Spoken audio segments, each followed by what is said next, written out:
Last 2-3 வீக்ஸாவே இன்டர்நெட்ல அதிகமா பேசப்பட்ட டாக்கா இருக்கட்டும், ஷேர் பண்ணப்பட்ட மீமா இருக்கட்டும், ஒரே விஷயத்த பத்தி தான் இருந்தது. ஆண்டனி மாரி என் லைஃப்லயும் ஒருத்தர் இருந்தா ரொம்ப நல்லாயிருக்கும் அப்படின்னு.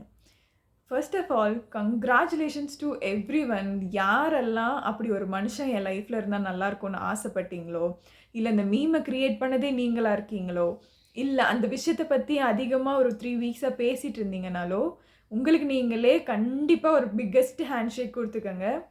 ஏன்னா, நீங்க எல்லாருமே எனிஹவ் ஏதோ ஒரு பாசிட்டிவான சேஞ்ச நோக்கி ட்ராவல் பண்ணிட்டு இருக்கீங்க. அதனால தான் அப்படி ஒரு பெர்சனாலிட்டி இருந்தா நல்லாருக்கும்னு தோணுது. அண்ட் நம்ம லைஃப்ல நம்ம சக்சஸ் பண்றதுக்கு நமக்கான கோல், நமக்கான டிசையர்ன்னு இருக்கணும்.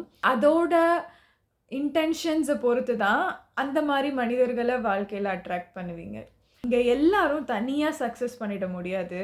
நம்ம எவ்ளோ கஷ்டப்பட்டு ஓடிட்டு இருந்தாலும், ஏதாவது ஒரு சிச்சுவேஷன்ல நமக்கான பெர்சனாலிட்டி ஒரு மனுஷனாகவோ, இல்ல யாரோ ஒருத்தர் மூலமா கிடைக்கிற அந்த ஹெல்ப்போ நமக்கு தேவைப்பட்டே தீரும். அது இல்லாம நம்ம சக்சஸ் பண்ணிடவே முடியாது. ட்ரஸ்ட் த ப்ராக்ரஸ். Keep going.